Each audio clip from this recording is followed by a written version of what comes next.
बोलो आनंद कंद भगवान की। हाँ प्रिय भक्तों, इस पावन स्थली पर श्रीमद् भागवत सप्ताह पारायण का आज चतुर्थी दिवस।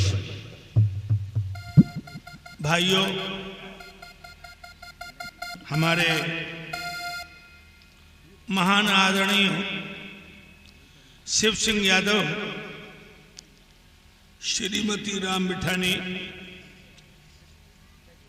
इंजीनियर साहब रामपाल सिंह यादव, श्रीमती श्यामा यादव, इंजीनियर आशीष यादव, श्रीमती रीना यादव, इंजीनियर शिवेंद्र यादव, श्रीमती गीता यादव और कुंवर मृदुल कुंवर कुंज, ये दोनों बालकों की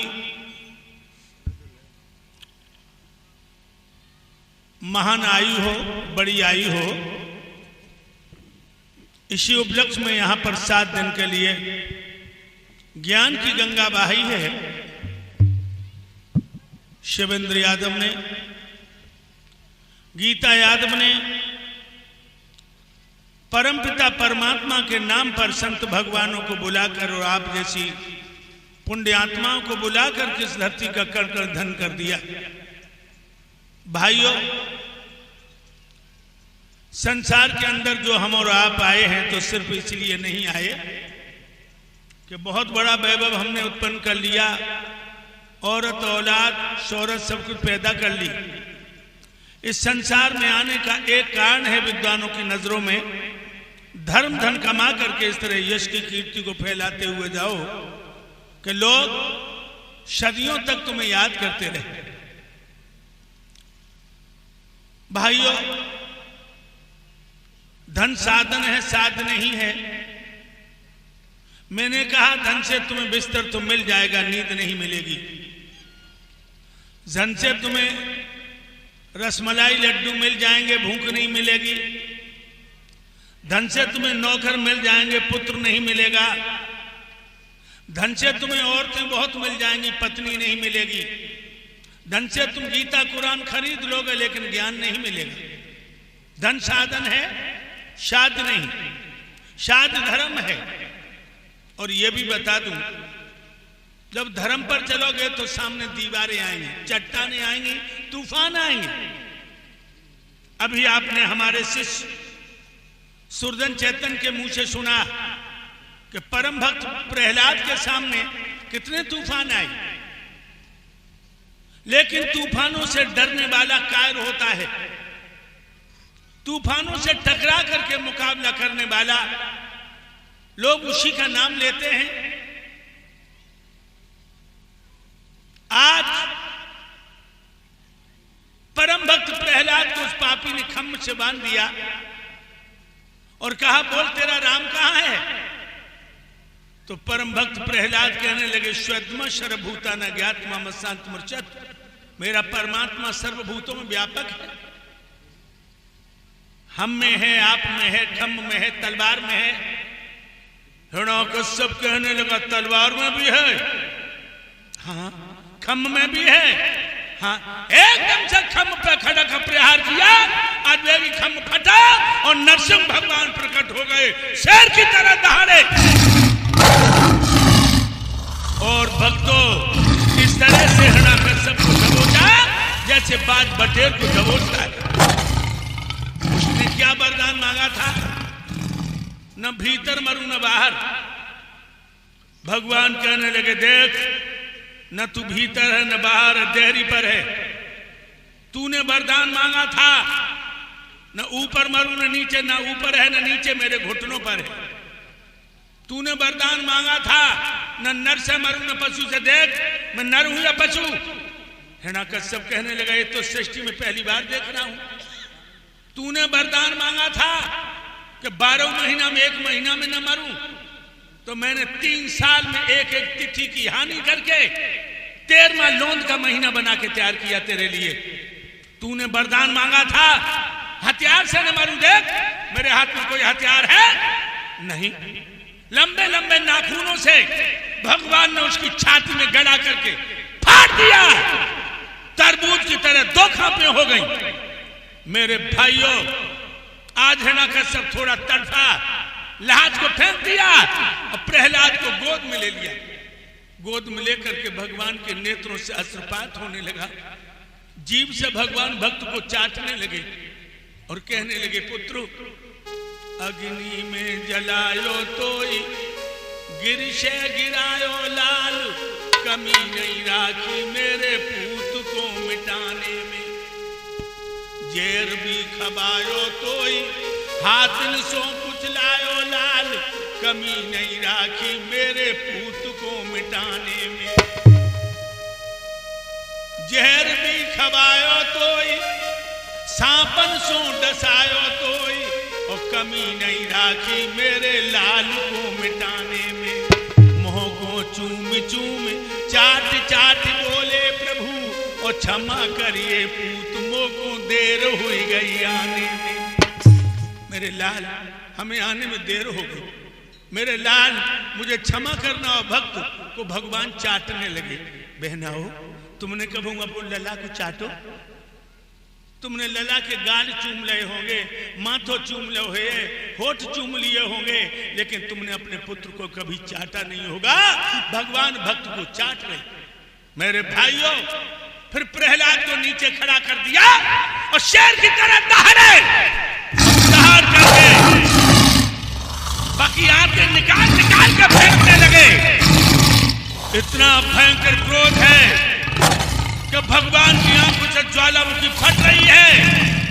मेरे भाइयों, देवता घबरा गए। प्रहलाद से कहा, पुत्र तुम मना लो, प्रभु के क्रोध को ठंडा कर दो। लाल, प्रहलाद हाथ जोड़े खड़ा है, लेकिन भगवान इतने क्रोध में, भक्तों जिधर देखते हैं उधर ज्वाला की लपटें सी फूट रही। एक देवता कहने लगा, भैया अब क्या होगा? ये तो विश्वव्यापी हलचल पैदा हो गई है, भगवान का क्रोध ठंडा नहीं हो रहा। एक देवता बोला, मैया लक्ष्मी आ जाए तो भगवान मैया लक्ष्मी मना लेंगी प्रभु को। और ये बात तो बिल्कुल सही है लोगों। पति कितनों गुस्सा में होए, कितनों गुस्सा में होए, और पत्नी नेक मुस्कुराए के दो शब्द कह दे, हाय दैया डालडा हो जात। नेक पत्नी मुस्कुरा के दो शब्द कह दे, डालडा हो जात।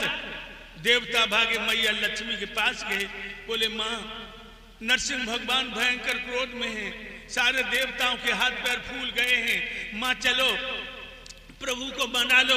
मैया लक्ष्मी बड़े घमंड में चली, लचक लचक के चली, मचक मचक के चली, और भगवान के सामने आई और हाथ जोड़ के सिर्फ इतना कह पाया, प्रभु एकदम शेर की तरह दौड़े। और मैया लक्ष्मी पीछे देखती जाए, भाजती जाए, देखती जाए, भाजती जाए। 3 पटके लगी क्षीर सागर में, तब आ पाए। 3 पटके लगे। अब क्या होगा? अब भगवान का क्रोध कैसे ठंडा होगा? भगवान भूतनाथ भोले बाबा बोले, वीरभद्र जब विष्णु से कह दो कि जब हिरण्यकश्यप मर गया फिर ये नौटंकी क्यों कर रहा है? वीरभद्र आए, तत्तम सुपत्तम शृणोत वाक्यम। मेरे वचनों पे ध्यान दो विष्णु। जब हिरण्यकश्यप मर गया फिर अब देवताओं को भयभीत क्यों कर रहे हो तुम? अपनी औकात में आ जाओ। नरसिंह भगवान बोले, वीरभद्र मेरे सामने से हट जा, इस समय में कालों का भी काल और मौत की भी मौत हूं। वीरभद्र कहने लगा, विष्णु मुझे तेरे नाती शिव ने भेजा है, मुझे तेरे नाती शिव ने भेजा है। अगर नहीं मानोगे, जब तुम सूकर बने थे तुम्हारी दुर्गति की थी हमने, उससे ज्यादा कर दूंगा। सो नरसिंह भगवान वीरभद्र पर टूट पड़े। वीरभद्र ने लंबी पूंछ बढ़ाई और नरसिंह भगवान को लपेट लिया, ले गया आसमान में, फिर पटका जमीन पर, फिर ले गया ऊपर, फिर पटका जमीन पर, फिर ले गया ऊपर, फिर पटका जमीन पर, फिर ले गया ऊपर, फिर पटका जमीन पर। चौथा पटका लगा, नरसिंह भगवान का प्राणांत हो गया, मर गया। वीरभद्र ने खाल उतार ली और वही खाल जाकर भगवान भूतनाथ भोले बाबा को दे दी। जिस बागंबर पर बैठकर भोले बाबा डमरू बजाते हैं, सून में समाध लगाते हैं, ये बागंबर भगवान नरसिंह की खाल। बोलो आनंद कंद भगवान की जय।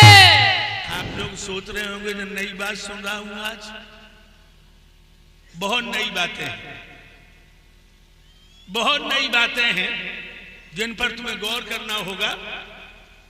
भगवान शिव जिस बागंबर पर बैठकर डमरू बजाते हैं, ये नरसिंह भगवान की खाल है। और उसी समय हिरण्यपुर के राजा प्रहलाद बन गए। प्रहलाद के पुत्र हुए विरोचन, बड़े धर्मात्मा थे।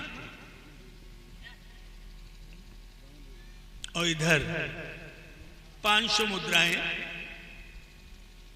हमारा शिष्य सुरजन चैतन्य, जो प्रथम शिष्य जिसने हमारे नाम को रोशन किया, 500 मुद्राओं से मेरा सम्मान करता। भगवान इस बच्चे को सर्वदा सद्बुद्धि प्रदान करता रहे, धर्म पर चलकर हमारे नाम को रोशन करते रहे। और शिवेंद्र यादव जिन्होंने हमें 1100 मुद्राओं अर्पित करके सम्मानित किया है, गीता यादव के नाम से मुद्राएं हमें प्रदान हुई हैं। भगवान इन अध्यापिका जी को सीता जैसी शक्ति प्रदान करें, जो धर्म पर चल करके आने वाली पीढ़ी को दिशा निर्देशित करती रहे। मेरे भाइयों, विरोचन बड़े धर्मात्मा राजा थे। और एक बात और बताऊं लोगों, जिनके माता पिता धर्मात्मा होते हैं उनकी औलाद भी धर्मात्मा होती।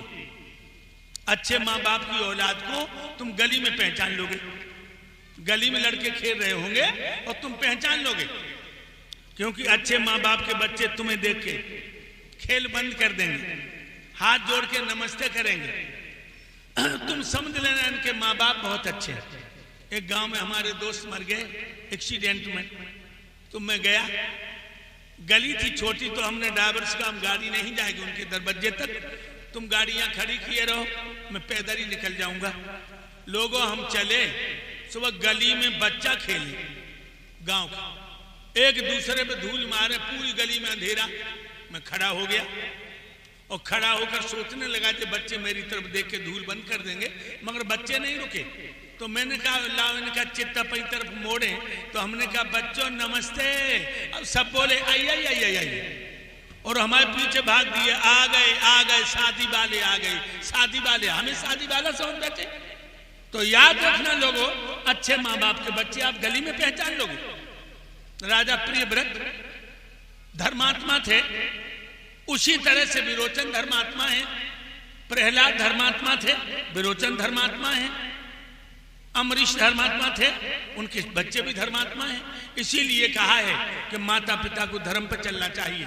मेरे भाइयों, एक बार देवराज इंद्र ने परीक्षा ली विरोचन की, बिल्कुल बूढ़ा बन गया, ब्राह्मण बन गया और कांपता हुआ आया, बोला हे राजा विरोचन, मुझे असमय में बुढ़ापे ने घेर लिया, मेरी ब्राह्मणी जवान है, वो हमें छोड़ के भाग जाएगी, तू अपना यौवन हमें दे दे, मेरा बुढ़ापा ले ले।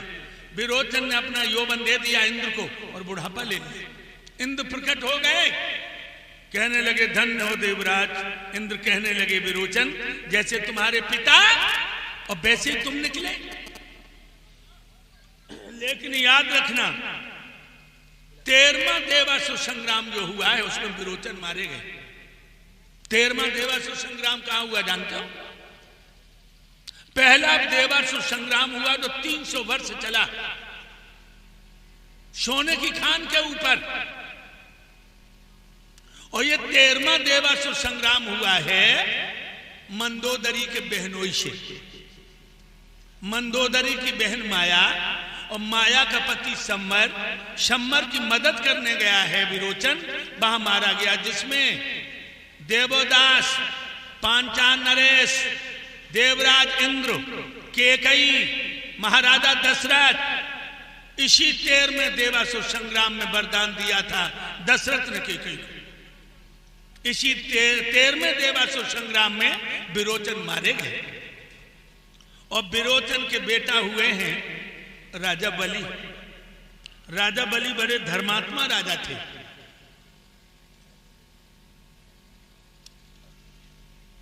दैत्यों के राजा होने पर सारा जीवन उनका दान पुण्य यज्ञ में चला गया था। हर वर्ष किसी न किसी भांत का उत्सव रचवाते थे। जो राजा बल के दरवाजे पे याचक आ जाता वो विमुख नहीं जाता था। और एक बात और बताऊं भक्तों, मेहनत का 10वां हिस्सा धर्म में लगाते थे तो तुम्हारा ये लोक भी बनेगा और परलोक भी बनेगा। लेकिन सबसे बड़ा दुख तो इस बात का है कि हिंदू को धर्म करने की अकल नहीं है, या हिंदू को धर्म करने की अकल नहीं है। हमने देखा जो गंगा को पुल पार कर रहा और 5 रुपया लिए गंगा में फेंक दिए। गंगा का 5 रुपया बीड़ी का बंडल खरीदेगी या मूंगफली। अरे 5 रुपए का गरीब को दे देता, उसका नमक आ जाता। लोगों 2 लाख से ऊपर पैसा भारत का रोज जा रहा है पानी में। इतनी नदियां हैं और गमार नदियों को पार कर रहे हो, पैसा फेंक रहे। तुम फेंक देते हो, मछुआरे चुम्बक डाल डाल के निकाल लेते हैं। शाम को ठेका से बोतल खरीदते हैं, मछलियां बनाते हैं। एक बार ऋषि दयानंद को बहुत रोना आ गया। ढाई घाट में बैठे थे, एक महिला आई, उनकी गोद में बच्चे की लाश। उस महिला ने बच्चा तो नंगा फेंक दिया, गंगा में डाल दिया और कफन निचोड़ लिया। तो ऋषि दयानंद ने कहा, माता जी का जब बच्चे तो प्यारो कफन है तो जो तुमने बच्चा नंगा फेंक दिया। वो आंखें में आंसू भर के बोली, स्वामी जी मेरे पति हमें छोड़ के मर गए। जब बच्चा को मेहनत करके पाल रही थी, कल इसको बुखार आ गया, पैसा नहीं था जो दवा लाती, जाके दिमाग पे बुखार चढ़ गया, मैं लला मर गो। कफन नहीं था, हमने अब अपनी आधी धोती फाड़ ले, लला को लपेट लो। अब लला तो मेरो चलोगे हो, जब धोती में सी लूंगी तो 6 महीने चल जाएगी। ऋषि दयानंद रोने लगे और कहने लगे, ओरे हिंदू, तू मुसलमानों की कब्रों पर चादरें चढ़ा रहा है, तू पत्थर की मूर्तियों पर दौलत फेंक रहा है और सच्ची आत्माएं भूखी नंगी घूम रही। मेरे भक्तों, जो हिंदू को धर्म करने की अकल नहीं है। श्री सुखदेव जी बोले, हे राजा परीक्षित, एक बार राजा बलि ने 100 अश्वमेध यज्ञ करने का संकल्प किया। वैदिक विधान से राजा ने प्रत्येक यज्ञ को रचवाना शुरू कर दिया। जिसने जो मांगा उसे वही दिया गया, जिसने जो चाहा उसने वही पाया। जब 100वें यज्ञ की तैयारी होने लगी तो देवराज इंद्र की पिंडलियां कांप गई। देवराज इंद्र घबरा करके महाराज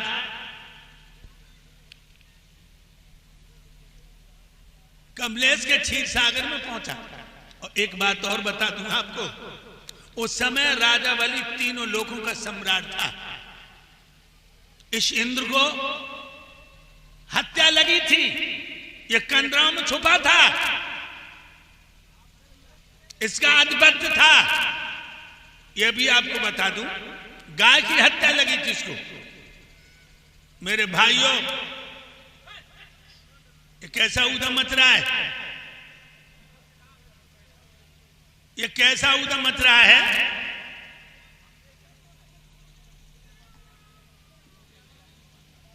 मेरे भाइयों, पैरों पे गिर पड़ा और कहने लगा, महाराज हमें किसी तरह से हमारा लोक अर्पित कराइए। अगर 100वां यज्ञ इसका पूर्ण हो गया तो फिर इसके पंजा बहुत मजबूत हो जाएंगे। देवराज इंद्र पहुंचा है क्षीर सागर में और बोला, प्रभु मेरी रक्षा कीजिए, रक्षा कीजिए, मेरे नाथ, मेरे देवता, मेरे हृदय के राजा, रक्षा कीजिए। कौन सी मुसीबत आ गई रक्षा के लिए? महाराज, बैरोचन का पुत्र राजा बलि 100वां यज्ञ करने जा रहा है। तो तुम्हारी नानी क्यों मर रही है? अरे वो यज्ञ करने जा रहा है, किसी का धन छिनाने नहीं जा रहा, किसी का दिल दुखाने नहीं जा रहा, किसी का घर जलाने नहीं जा रहा, किसी बहन बेटी का धर्म डिगाने नहीं जा रहा। अरे धर्म का काम करने जा रहा है तो तेरी छाती क्यों फट रही? बात ये नहीं है प्रभु, बात इसमें दूसरी है। क्या दूसरी? बोलो। सुनिए प्रभु, देवादि देवी महादान देवों के लिए बनाया है। सुरपुर की शुद्ध सीढ़ियों पर नीसर ने दांत जमाया है।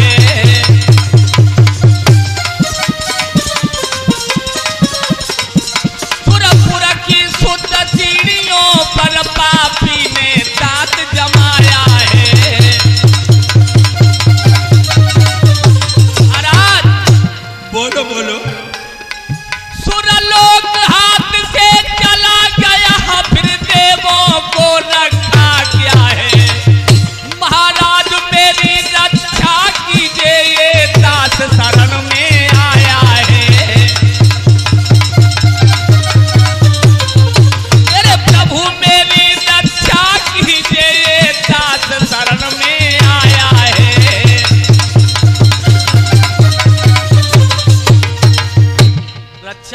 मेरे देवता मेरे हृदय के राजा रक्षा कीजिए। एक बात कहूँ बुरी न लगे, कहिए प्रभु। वैसे हमारी बात बुरी लग जाती है, मैं खरी कर देता हूँ।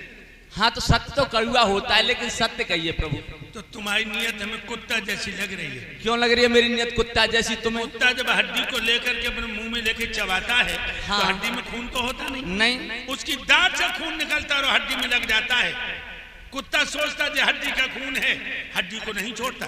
और शेर को आता हुआ देखता है तो हड्डी को लेके भागता, शेर मेरी हड्डी को न छीन ले। इसी तरह तुम इंद्रासन रूपी हड्डी को अपने दांतों में दबाए बैठे हो। जब कोई धर्म का काम करता है तुम्हारी छाती पे सांप लौट जाता है। ये घिनौनी आदत को छोड़ दो। अरे महाराज, वो राक्षसों का राजा है प्रभु। अगर वो अनुष्ठान में सफल हो गया ना तो देवताओं की, इन भोले भाले महात्माओं की प्रभु आफत आ जाएगी। लेकिन हम किसी के कर्मों को बेकार नहीं कर सकते देवराज इंद्र। हाँ। जो जीव जैसा कर्म करता है फल देना तो मेरा अधिकार है, इनकार करना मेरा अधिकार नहीं। बात तो मेरे देवता तुम सत्य सत्य कह रहे हो, लेकिन कभी कभी आप भी तो फल देने में भूल जाते हो। तुम कब? सुनो मैं तुम्हें याद दिलाऊं।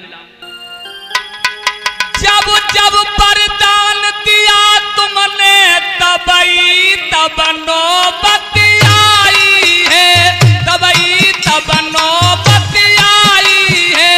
जब भस्मासुर को भस्म करो प्रभु नरते बने लुगाई। ओ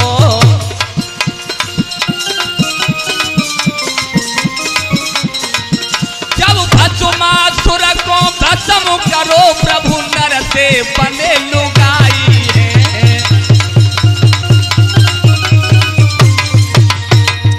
आ गया प्रभु तुम्हें याद?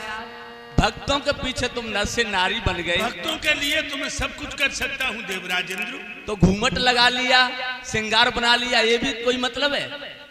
तुम्हें इंद्रासन की चिंता है? हाँ महाराज। तो जाओ, मैं तुम्हें एक वचन देता हूँ। क्या? तुमने अपने कर्मों की सजा तो पा ली है, अब हम बल को दूसरा लोक अर्पित कर देंगे, तुम्हारा लोक बचा लेंगे। जय हो प्रभु। गंगा की बढ़ती धारा में बांधनी बांध दी जाएगी, बांधनी बांध दी जाएगी। चाल अगर चल जाएगी तो चाल बदल भी जाएगी भैया, चाल बदल भी जाएगी।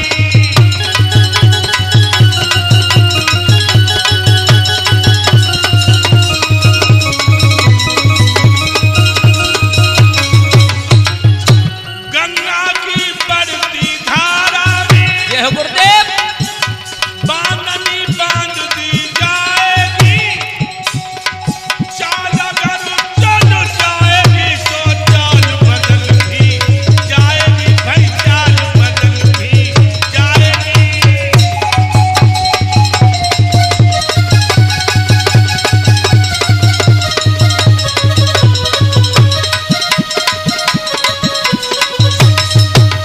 अगर ये चाल चल जाएगी तो चाल बदल भी जाएगी। देवराज इंद्र तुम निश्चिंत होके जाओ। ठीक है महाराज। देवराज इंद्र तो चला गया मेरे भक्तों।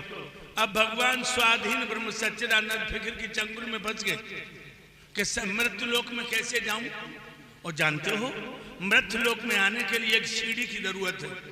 वो कौन सी सीढ़ी है? माँ। बिना माँ की कोई नहीं आता है। अब भगवान बोले मैं किसकी गुच्छा से जाऊं, मैं किस गर्भ से जाऊं? आहा, एकदम दिमाग में आ गया। कश्यप ऋषि की पत्नी अदिति रोज मेरी तपस्या करती है और रो रो के वरदान मांगती है कि हे परमात्मा, हे मेरे प्राणों के रूप, हे मेरे प्राणों के प्राण, अगर मुझे पुत्र मिले तो आप जैसा मिले। भगवान बोले हम अपने जैसा पुत्र कहां ढूंढने जाएं, अब मौका है। इधर मैया अदिति पूजा के लिए फूल तोड़ रही है। भगवान बहुत सूक्ष्म रूप बनाकर एक फूल में प्रविष्ट हो गए। मैया अदिति ने फूल तोड़ा और किसी तरह वो नाक से लगाया।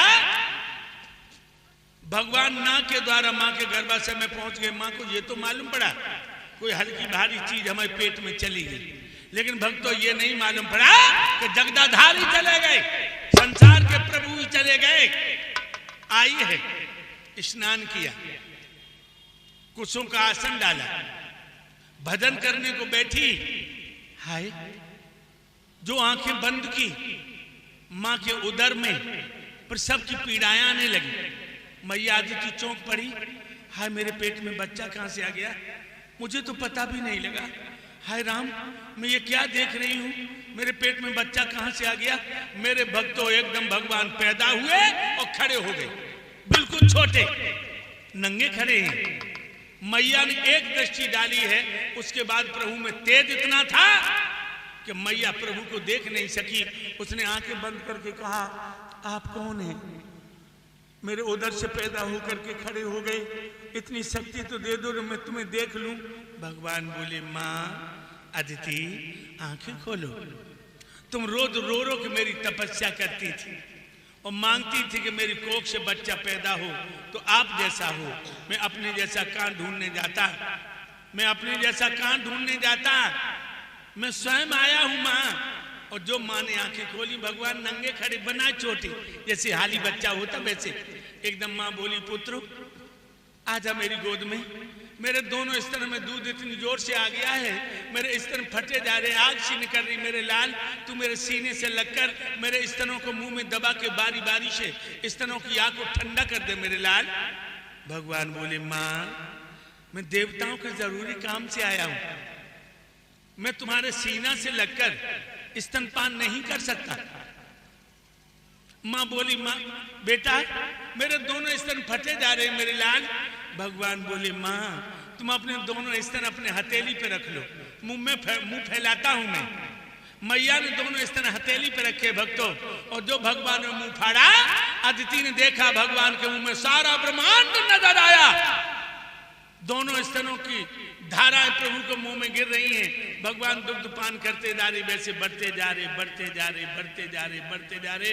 और जो स्तनों का दूध समाप्त हुआ, भगवान बामन अंगुल के बन गए। बोलो बामन भगवान की जय। बामन अंगुल के ब्रह्मा जी प्रकट हो गए। बामन भगवान को देखा, ब्रह्मा जी ने खड़ाऊं, ब्रह्मा जी ने खड़ाऊं जो है अर्पित कर दी। मेरे भाइयों, एक बहुत सुंदर सा कंबल दे दिया, मूज का मेखला दे दिया, एक कोपीन दे दी। और मेरे प्यारे भक्तों, भगवान भूतनाथ भोले बाबा प्रकट हो गए, उन्होंने एक मृगशाला दे दी। ब्रह्मा जी ने तोमा का कमंडल दे दिया। बामन अंगुल के 3-4 साल के लला, आहा, तन पे पीतम्बर नहीं है, छोटा सा कम्बल है, हाथों में चक्र सुदर्शन नहीं है, तोमा का कमंडल है, गले में कौस्तुभ वेदंती माला नहीं, सीधी तुलसी की माला है। और ब्रह्मांड को दबाने वाले लीलाधार, उनकी बगल में मृगशाला दबी है। बामन अंगुल के हैं, बना छोटे 3-4 साल के लला। एकदम से मां अदिति बोली, बेटा ये तो नारायण नारायण करते हुए देव ऋषि नारद आए और दंड दे दिया। अब भगवान दंडी सन्यासी बन गए, दंडी सन्यासी। मैया कहने लगी, पुत्र मैं क्या देख रही हूं, खजाना आया और लुट गया, तू सन्यासी बन गया।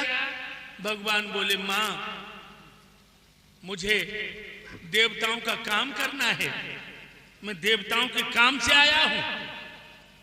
मां कहने लगी, पुत्र मैं तुझे सीना से लगा के चूम भी न सकी। भगवान बोले, मुझे आज्ञा दे दो मां। जो आज्ञा का नाम लिया है, सोई अदिति अपने घुटनों में मुंह छुपाकर फपक फपक के रोने लगी।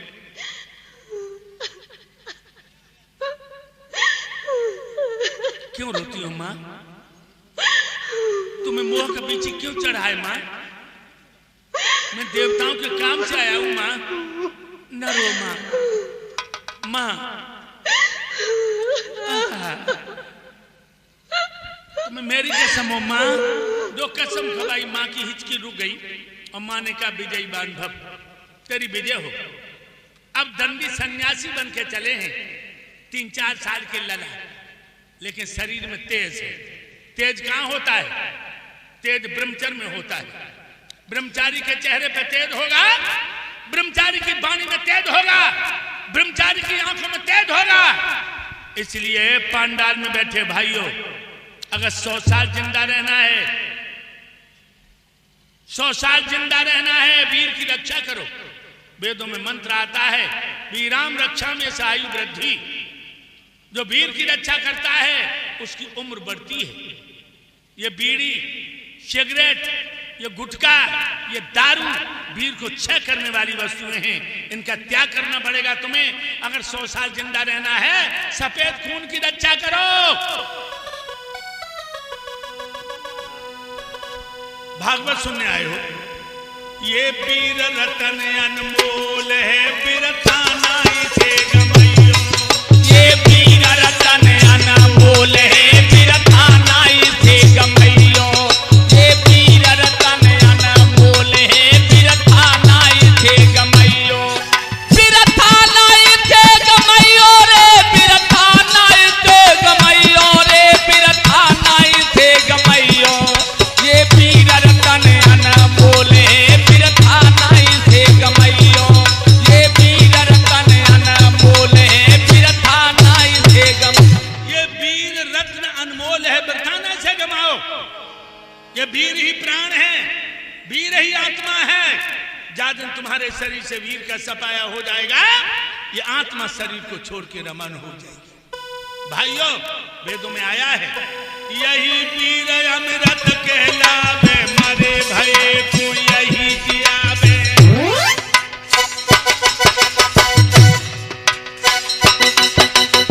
यही वीर अमृत कहलावे, मरे भये को यही जियावे। एक बूंद रज में पड़ जावे, जय गुरुदेव। ये और वेद की तौल है, उस वक्त गर्भ ठहरायो। ये वीर रतन अनमोल है, बिरथा नाई से गमाओ। ये वीर रतन अनमोल है, बिरथा नाई से गमाओ। बिरथा नाई से गमैयो रे, बिरथा नाई से गमैयो रे, बिरथा नाई से गमैयो। ये वीर रतन अनमोल है, बिरथा नाई से गमैयो। ये वीर रतन अनमोल है, बिरथा नाई से गमैयो। यही वीर अमृत कहलावे, मरे भय को यही जियावे। एक बूंद रज में पड़ जावे। माँ के उदर में एक बिंदु जाता है, राम लक्ष्मण भीम अर्जुन जैसी संतान पैदा होती है लोगों, और तुम इसे कीचड़ समझ के फेंकते रहोगे, एक दिन माथे पर सर धर के रोना पड़ेगा। यही वीर अमृत कहलावे, मरे भय को यही जिलावे। एक बूंद रज में पड़ जावे, ये और वेद की तौल उसी वक्त गर्भ ठहरायो। ये वीर रतन अनमोल है, बिरथा नाई से गमाओ। और लिखा है, इसी वीर रक्षा के कारण करते हैं जन ब्रह्मचर्य धारण। लोगों, बड़े बड़े महात्मा कंदराओं में सूखे पत्ता और घास खा रहे वीर की रक्षा के लिए। न गांव का मुंह देख रहे हैं, न स्त्री का मुंह देख रहे हैं। कंदराओं में जाइए, उत्तराखंड में देखिए मेरे भैया, इसी वीर रक्षा के कारण करते हैं जन ब्रह्मचर्य धारण, होते हैं सब दुख निवारण। बहुत सुंदर गुरुदेव। आधार कथा रहे बोले हैं, निर्मित हो तुम्हें आइयो। ये वीर रतन अनमोल है, बिरथा नाई से गमैयो। ये वीर रतन अनमोल है, बिरथा नाई से गमैयो। बिरथा नाई से गमैयो रे, बिरथा नाई से गमैयो रे, बिरथा नाई से गमैयो।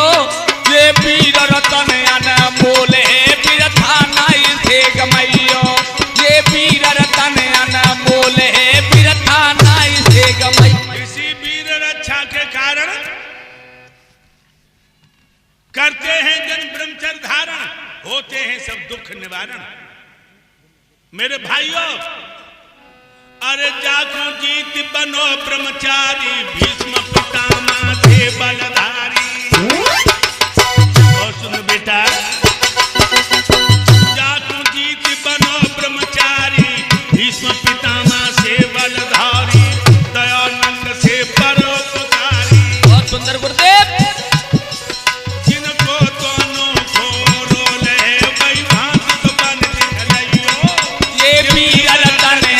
बोले बिरथा नाई से गमैयो ये वीर रतन अनमोल है बिरथा नाई से गमैयो बिरथा नाई से गमैयो रे बिरथा नाई से गमैयो रे बिरथा नाई से गमैयो ये वीर रतन अनमोल है बिरथा नाई से गमैयो ये वीर रतन अनमोल है बिरथा नाई से गमैयो।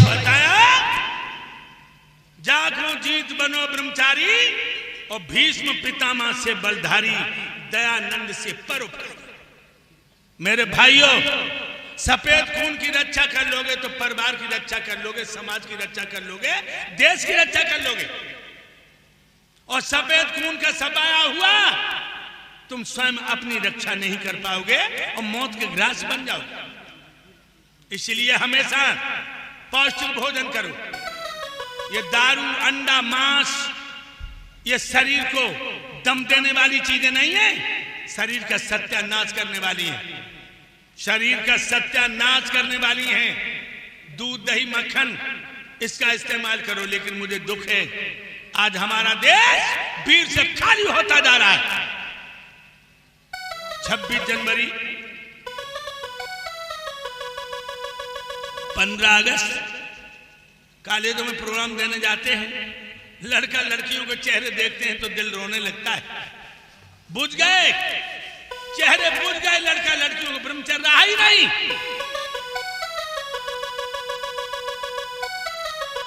ए भैया, चेहरे पे वो चमक रही ना, चंदा जैसी चमक रही ना।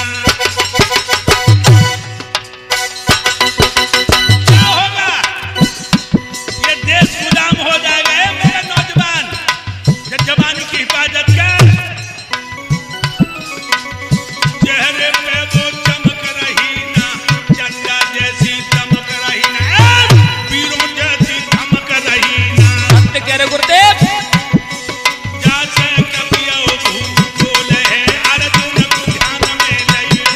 ये वीर रतन अनमोल है बिरथा नाई से गमैयो ये वीर रतन अनमोल है बिरथा नाई से गमैयो बिरथा नाई से गमैयो रे बिरथा नाई से गमैयो रे बिरथा नाई से गमैयो ये वीर रतन अनमोल है बिरथा नाई से गमैयो ये वीर रतन अनमोल है बिरथा नाई से गमैयो। चेहरे पे वो चमक रही ना, चंदा जैसी दमक रही ना, पीरों जैसी दमक रही ना। जैसे कभी भूल बोले अर्जुन को ध्यान मिलाओ, अर्जुन ने अमेरिका हिला दी। ये ब्रह्मचर्य की ताकत थी। आज बटुक महाराज के चेहरे पर तेज है, ब्रह्मचर्य है। जिस समय राजा बल के दरबार में पदार्पण किया, जितने योद्धा बैठे सबकी आंखों में झपका लग गया। राजा बल की दृष्टि गई तो सोचने लगा, बड़े बड़े महात्मा देखे, योगी देखे, ब्रह्मचारी देखे, लेकिन जब बटुक जैसा तेज नहीं देखा। मेरे प्यारे भक्तों, सिंहासन त्याग उठा और चरणों पे गिर पड़ा। नमो नमो निंदनम, नमस्कार गुरुदेवता। आज वामन भगवान को सिंहासन पर बिठा लिया। अतिथु, जिसकी कोई तिथि निश्चित न हो, अचानक तुम्हारे दरवाजे पर फूफा, दामाद, बहनोई, हितू रिश्तेदार आ जाए तो आप समझ लेना मेरे घर में नारायण पधारे हैं। अतिथि देवो भव। अतिथि की सेवा देवताओं की सेवा है। राजा बल ने 16 प्रकार से पूजन किया, 16 प्रकार से। तो तुम कम से कम अपने मेहमान का 7 प्रकार से तो पूजन करो ही। पहला पूजन, जब कोई अतिथि आ जाए दरवाजे पर, अभिवादन करो, नमस्कार करो, राधा कृष्ण करो। दूसरा पूजन, उसको आसन दे दो। तीसरा पूजन, पानी भर के दो। चौथा पूजन, इच्छा के मुताबिक भोजन बनवाओ। पांचवा पूजन, जब मेहमान अतिथि तुम्हारे आंगन में भोजन करने जाए तो अपने हाथों से पैर धो। कितने लोग पांडाल में बैठे हो जो तुमने अपने अतिथि के आंगन में पैर धोए हैं? कोई नहीं। और भगवान कन्हैया के वंश के बनते हो। भगवान यदुकुल भूषण कन्हैया बताते हो मेरे वंश में पैदा हुए, लेकिन कन्हैया के चरित्र को तो देखा तुमने, चित्र की पूजा में लगे हो। अश्वमेध यज्ञ में गए हैं, द्वारकाधीश धर्मराज से बोले हमें कोई काम बताओ। युधिष्ठिर जी कहने लगे यादव जी आप बैठो, सब काम हो रहा है। कहने लगे नहीं। शिवेंद्र ने, गीता यादव ने 7-8 दिन पहले से मेहमान क्यों बुला लिए? मदद के लिए। भाई यज्ञ में, कथा भागवत में हम तुम रिश्तेदारों को जल्दी क्यों बुलाते हो 2-4 दिन पहले? मदद के लिए। भगवान बोले तो हम तो आए मदद के लिए, हमें कोई काम बताओ। महाराजा धर्मराज कहने लगे प्रभु नहीं मान रहे हो तो जो कोई नहीं करते उसे तुम करने लगो। आहा, मेरे कन्हैया ने देखा कि जो मेहमान आ रहे उनको कोई पैर नहीं धो रहा है। धन्य है यादव जी को, पैर धो रहे हैं। मेरे कन्हैया ने देखा कोई झूठी पतले नहीं उठा रहा। धन्य है यादव जी, झूठी पतले उठा रहे और तुम कन्हैया के वंश के बन रहे हो।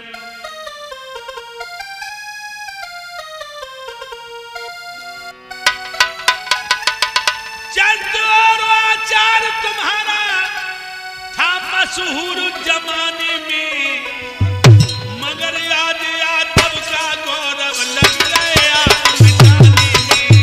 मगर याद यादव का गौरव लग रहे आप मिटाने में। मगर याद यादव का गौरव लग रहे आप मिटाने में। कन्हैया के वंश के होश में आ जाओ। दीन सुदामा को रखकर मोहन कहवर के रोए थे। गुरुदेव अश्वमेध में जाकर के मेहमानन के पग धोए थे। अश्वमेध में जाकर के मेहमानों के पग धोए थे। अश्वमेध में जाकर के मेहमानों के पग धोए थे। क्या तो कसमा मोहन में कहती मेहमान आएगी। अरे धर्मराज के यहाँ प्रभु ने झूठी पत्तलें उठाई थी। धर्मराज के यहाँ प्रभु ने झूठी पत्तलें उठाई थी। धर्मराज के यहाँ कन्हैया झूठी पत्तलें उठाई थी। बिल्कुल ही तुम बदल गए। याद वो तुम्हारे लिए सारा है। तुम कहते हो कन्हैया मेरे वंश में हुए, बिल्कुल ही तुम बदल गए। आनंद रहा नहीं जीने में। गुरुदेव तुम भैया भैया लड़ रहे हो दिन खजरो दारू पीने में। तुम भैया भैया लड़ रहे हो दिन कचरो दारू पीने में। तुम भैया भैया लड़ रहे हो दिन कचरो दारू पीने में। मेरे भैया अरे दिन दिन इतने बदल रहे वो लग रही सरस बताने में। मगर याद यादव का गौरव, मगर याद भारत का गौरव लग रहे आप मिटाने में। मगर याद यादव का गौरव लग रहे लोग मिटाने में। 5वां पूजन हमने बताया, पैर धोना नहीं धोते। इसीलिए तो मैंने कहा ना कि हिंदू जाति का दुनिया में कोई सच्चा धर्म नहीं। धर्म धर्म तो चिल्लाता, धर्म का जानता मर्म नहीं। वो उल्टे काम करने में इसको बिल्कुल आती शर्म नहीं। आधार की भागवत सुनता मगर बदलता कर्म नहीं। भागवत सुन रहा है, कर्म नहीं बदल रहा, सब उल्टे काम कर रहे हो। ससुर तो कह रहे हो पिताजी और सास तो मम्मी और पैर छुड़वा रहे हो। इतने पांडाल में बैठे हो, 5,000 रुपया दूंगा अभी। पर किताब बताओ जिसमें हिंदू किताब में लिखा है कि दामाद सास ससुर पे पैर छुड़वाए। 5,000 रुपया दूंगा। ससुर तो कह रहे हो पापा और सास तो मम्मी और पैर छुड़वा रहे हो। अरे तुम तो इतने घिनौने काम करते हो, तुम मामा तक पे पैर छुड़वाते हो। मामा तक पे पैर छुड़वाते हो तुम। और तुम चाहते हो जब भागवत सुन के कल्याण हो जाएगा हैं? आहा, मामा एक बार जिससे माँ कहते हो ना, चमड़ा की जूती उसके पैरों को बनवा देना, तुम्हारा कभी उद्धार नहीं होगा। और मामा, मैया को भैया, तो मामा पिता से भी बढ़कर के, और तुम मामा पैर छुड़ाते हो। ए लोगों, ये उल्टे कर्म तुम्हें नरक की तरफ लिए जा रहे हैं। महाभारत पढ़ा कभी? जब शल्य आता है, नकुल सहदेव का मामा, दुर्योधन बीच में वचन ले लेता है, और जब आया है तो धर्मराज अपने चारों भाइयों को लेकर मामा के पैरों पर गिर पड़े। शल्य ने छाती से लगा के कहा, धर्म मामा ना कहो, अब मुझे कसाई कहो। दुर्योधन ने चांडाल चौकड़ी में फांस कर, ठीक हो, दुर्योधन ने चांडाल चौकड़ी में फांस करके वचन ले लिया। सोई धर्मराज ने और श्री गजेंद्र सिंह यादव, ये प्रधान साहब, प्रधानपुर के रहने वाले, गुरुदेव जी गले में पुष्पों का हाथ डाल के 501 मुद्राओं से सम्मान कर रहे हैं। भगवान ने सुख और शांति दे। मेरे प्यारे भाइयों, दोबारा फिर छाती से शल्य ने लगा लिया पैरों से उठाकर और कहा कि धर्मराज, चांडाल चौकड़ी में आ गया ये मामा तुम्हारा। तो धर्मराज कहने लगे, मामा अगर तुमने वचन दे दिया तो वचन न बदलो, लेकिन मेरा एक निवेदन है। फिर दोबारा तीसरी बार पैर छुए तो हाथ पकड़ के कहा, बात बताओ। जवाब दिया कि जिस समय कर्ण और अर्जुन का मुकाबला हो तो कर्ण के मनोबल को घटाते रहना मामा श्री, बस। और दूसरा प्रमाण, और प्रत्यक्षम किम प्रमाणम, जाइए महाराष्ट्र में, गुजरात में मामा आएगा, भांजे और भांजियां पैरों पर गिरेंगे। बिहार में जाइए, मामा आएगा, लड़का लड़कियां जो भांजे भांजियां पैरों पर गिरेंगी। दमाद आएगा, सास ससुर के पैर छुएगा, बड़े साले के पैर छुएगा। अब आप लोग सोच रहे होंगे कि आधार ये कहां लिखा है कि दमाद पैर छुए? ये तुम्हारी रामायण में ही लिखा है। सासु समीप गए दो भाई, और फिरे बंधु पग आशीष पाई। रामायण में लिखा है कि राम लक्ष्मण जनक की पत्नी सुनैना सास के पास गए। जब इन्होंने चरणों का स्पर्श किया तो सास ने आशीष दी है, आशीर्वाद लेकर दोनों भैया वापस हुए। और तुम सास ससुर पे पैर छुलवाते हो, सब काम उल्टे कर रहे हो। इसीलिए मैंने कहा कि हिंदू जाति का दुनिया में कोई सच्चा धर्म नहीं। धर्म धर्म चिल्लाता, धर्म का जानता मर्म नहीं। उल्टे काम करने में इसको बिल्कुल आती शर्म नहीं, और आधार की भागवत सुनता मगर बदलता कर्म नहीं। न दारू छोड़ रहा है तू, न गुटखा छोड़ रहा है, न बीड़ी छोड़ रहा है, न बुरे कर्म छोड़ रहा है। ढोल तमाशा देखने आए हो, देख लो ढोल तमाशा, क्या होगा इससे? पतन हो जाएगा, विनाश हो जाएगा। इसलिए विनाश को रोकिए मेरे भाइयों। पांचवा पूजन मेहमान के पैर धो, छठवां पूजन मेहमान को बड़े प्रेम से भोजन कराओ, सातवां पूजन जब मेहमान भोजन करके चारपाई पे आ जाए तब बड़े प्रेम से पूछो, घर में सब लोग ठीक हैं, कुशल तो है? हम देखते कोई हितू रिश्तेदार आओ, राम राम साहब, राम राम साहब, ओ पानी भर के दो, घर में सब लोग ठीक हैं। मेहमान को आने लगो, तुम्हारी बिटिया ने फांसी लगाई है। मेहमान बोलो, तुम्हारी लड़की ने फांसी लगा ली। पूरे घर में छाती कूट कूट के रोने लगे। मेहमान भूखा भागा, भूखा बैठा। मेहमान को पहले कुशल कभी मत पूछना जब तक भोजन न करा। मेरे भाइयों, अरे बात तो कोई घटना घट गई, बेचारा खबर लेके आया और आते ही आते पूछ लिया कि घर में सब लोग ठीक हैं। कहने लगा तुम्हारे दामाद को एक्सीडेंट हुई हो। लोग दहाड़े मार के रोने लगे। मेहमान प्यासा बैठा, भूखा बैठा। मेरे भाइयों, आज राजा बल ने 16 प्रकार से पूजन किया और हाथ जोड़ कहा कि हे दयाराम, आपने बहुत बड़ी कृपा की है जो मेरी दीन कुटीर को पावन बना दिया। सैले सैले न माड़कम मोक्तम न गजे गजे, साधवा नहीं सर्वत चंदन बने बने। संत हर किसी के दरवाजे पर नहीं जाते, और जिनके दरवाजे पर महात्मा पहुंच जाते हैं वो दरवाजे वाले महापुरुष कहलाते। आपने बहुत बड़ी कृपा की है। जब दास के लायक कोई काम हो तो बताओ।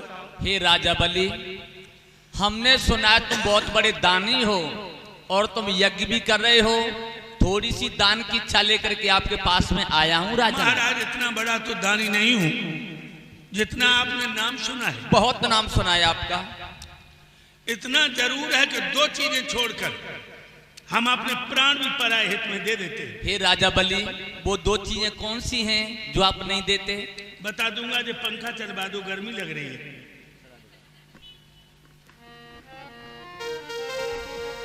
न्याय अनुसार दंड देने में न देर करे, सत्य अनुसार दान देवे अधिकारी को, भूखे को भोजन और प्यासे को नीर देवे, देवे सम्मान यथा योग ब्रह्मचारी को, देवे आधार सन आयु से अभेदान, देवे खान पान यथा योग जीवधारी को, सर्वस्व देवे पर देवे न दुई चीजें, दुश्मन को पीठ और दीठ पर नारी को। दो चीजें नहीं देता, दुश्मन को पीठ नहीं देता, और पराई बहन बेटी कितनी सुंदर हो, एक नजर डाल के दोबारा घूर घूर के बुरी दीठ नहीं देता, और मैं सब कुछ दे देता। तो हे राजा बलि, इन चीजों की महाराज हमको जरूरत भी नहीं है। नहीं जरूरत है तो मेरे प्राण मांग लो। ऐसे नहीं राजन। कैसे? पहले आप त्रिवाचा भर दीजिए, तब हम दान मांगेंगे। महाराज मर्दों की बात हुआ करती है। हाँ, मर्द एक बार अपने मुंह से कह देता है, उसकी जिंदगी जा सकती, जबान नहीं जाती। हे राजा बलि, आप क्या कह रहे हो? हमने बड़े बड़े मर्द देखे हैं जिनके मुंह पे पूरा जैसी मूछें हैं, कहते कुछ हैं करते कुछ हैं, उनकी बात का ठिकाना नहीं है। ये कोई जरूरी थोड़ी कि मूछों वाला मर्द ही हो। हमने बहुत सी औरतों की मूछें देखी हैं। क्या कहा? बहुत सी औरतों की मूछें देखी हैं। तो मर्द की कुछ पहचान होती है? मर्द की पहचान होती है। तो आप बता सकते हो? हाँ। तो बताइए।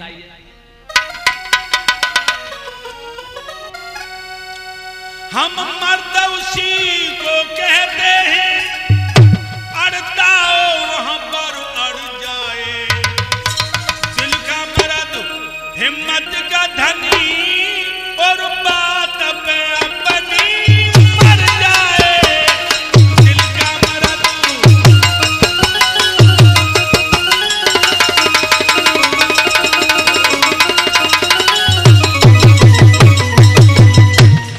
और बताइए। किसी का कभी ऐसा न ले, सुधर का काम बिगड़ जाए, आए न खम गर्दन में कभी, चाहे धड़ से शीशु उतर जाए, आए न खम।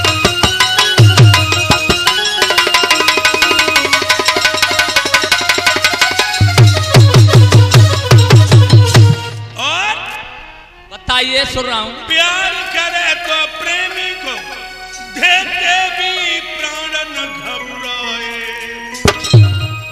दुश्मनी करे तो दुश्मन के लोहू का प्यासा बच जाए, दुश्मनी करे तो।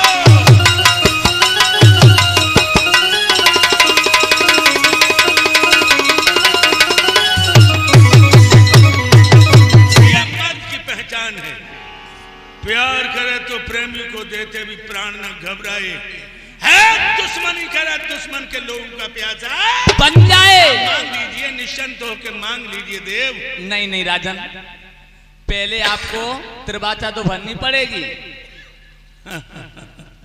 तो भान हुए उदियागर में, कजरीबन काट फरे कबहूना, जीवन में एक स्वान चले तो चले घुमसाए चुपे कबहूना, ऐसी बात गमारन की मुंह से कह के करे कबहूना, अन्नन में एक अंड कपूत पके लटके चटके कबहूना, नार पति के संग जले तो बच्चन को मोह करे कबहूना, ऐसी बात असीलन की मुंह से कह के बदले कबहूना।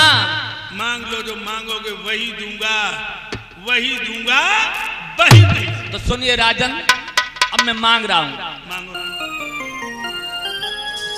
ना चाहिए तेरी धन दौलत और ना चाहिए तेरी भूमि रकम। फिर क्या चाहिए? सुनो, कर दे सकते हो तो तोरा जन्मोई धरती 3.5 कदम।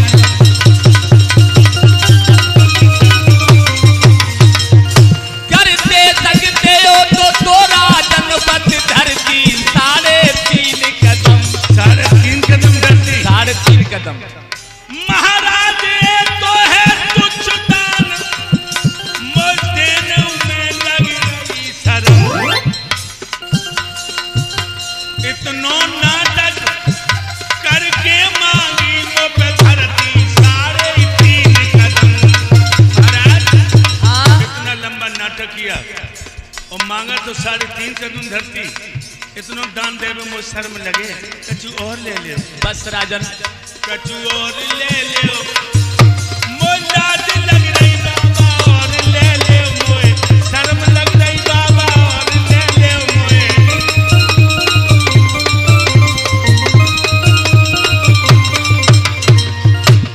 बाबा हाँ कछु और मांग लो, बस राजन। हाथी ले लो, घोड़े ले लो, हाथी ले लो, हाथी ले लो, घोड़े ले लो, घोड़े ले लो। नहीं नहीं राजन नहीं। अरे सोने चांदी किन्ने के कह दे मोए, शर्म लग रही बाबा, और ले ले मोए, लाज लग रही बाबा।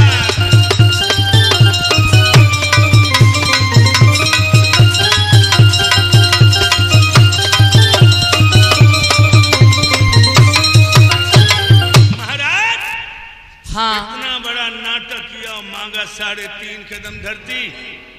कम से कम हमारी औकात देख के मांगो ना। हे राजा बलि, संतों को ज्यादा की जरूरत नहीं है।